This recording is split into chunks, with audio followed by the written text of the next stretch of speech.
I found a box of blanket squares that I've had in the cupboard for over 20 years. Actually, it was before I met my husband, so it's probably 30 years this has been in the cupboard. It's been I cut out everything and it's just been in there. It's moved several houses and I actually pulled it out of the cupboard probably before Christmas because I needed something behind it, and it's just been moved from here to there in the meantime.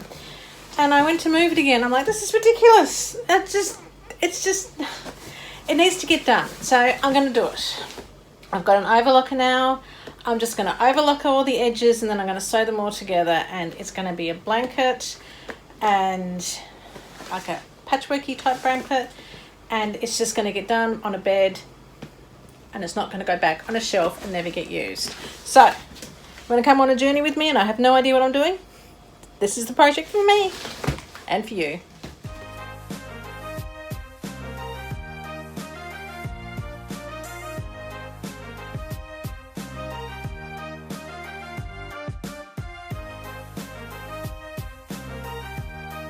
We have your windows covered.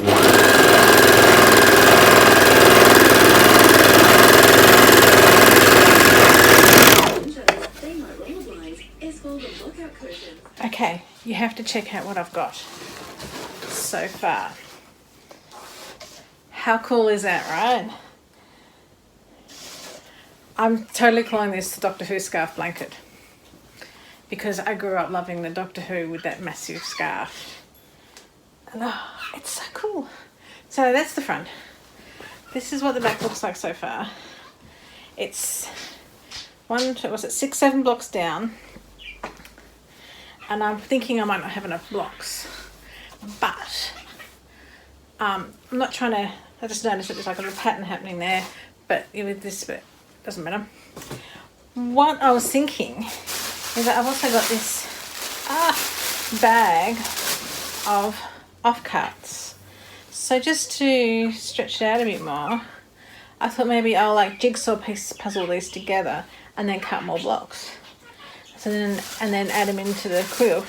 I'm calling it a quilt. To make me even more blocks. To get, what else am I going to do with all these? What am I going to do with all these scraps?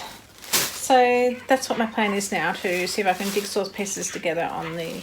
I'm just on the overlocker. I'm just going to like go jump on the overlocker, cut, and then try to add another piece.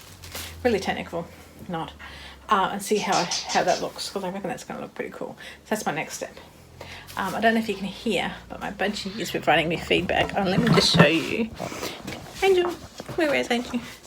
Where are you, baby girl? That's Angel. She's my supervisor today.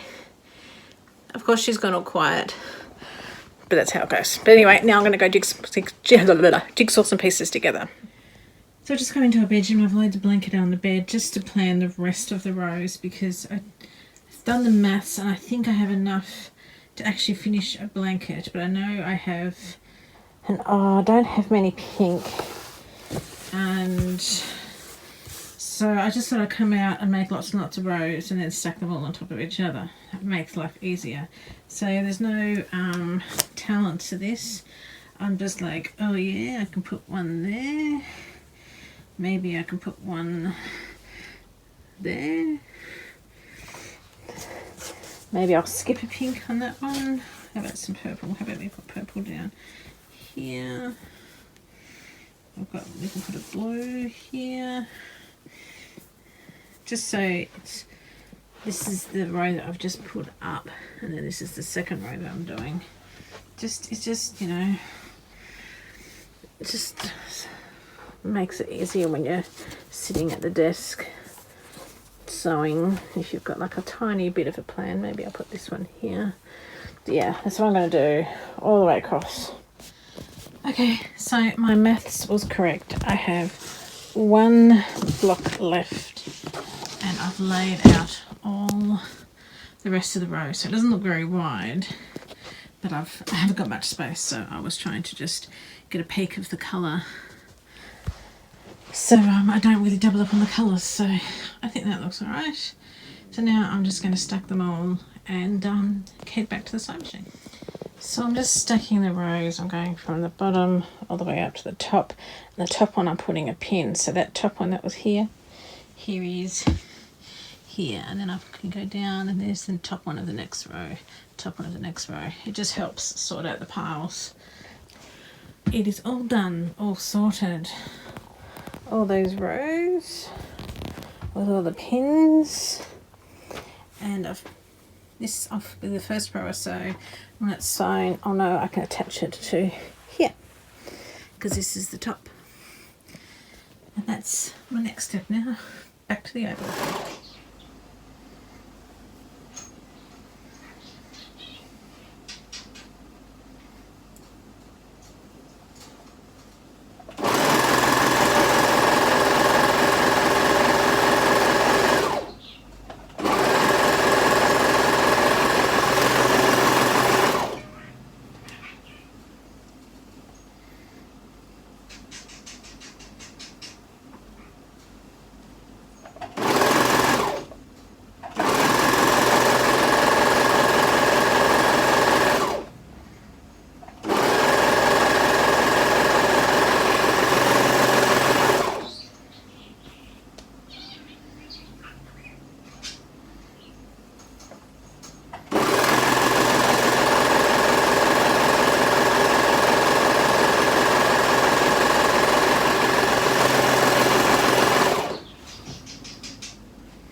Okay, guess what?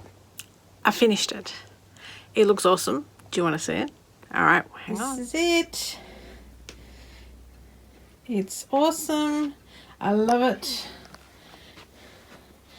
It's perfect for a single size bed. It's actually be good for a king single because it's a bit long, but it doesn't matter. It hangs down enough to get tucked in.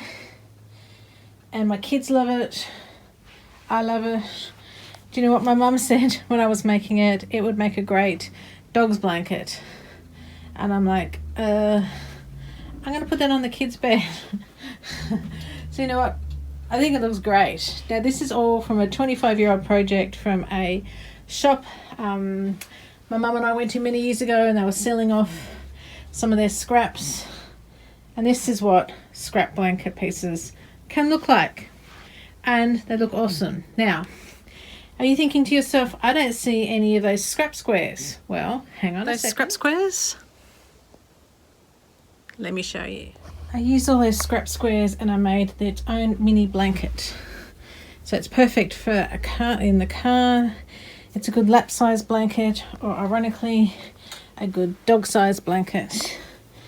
I just love all the little patchiness. Doll blanket, picnic blanket.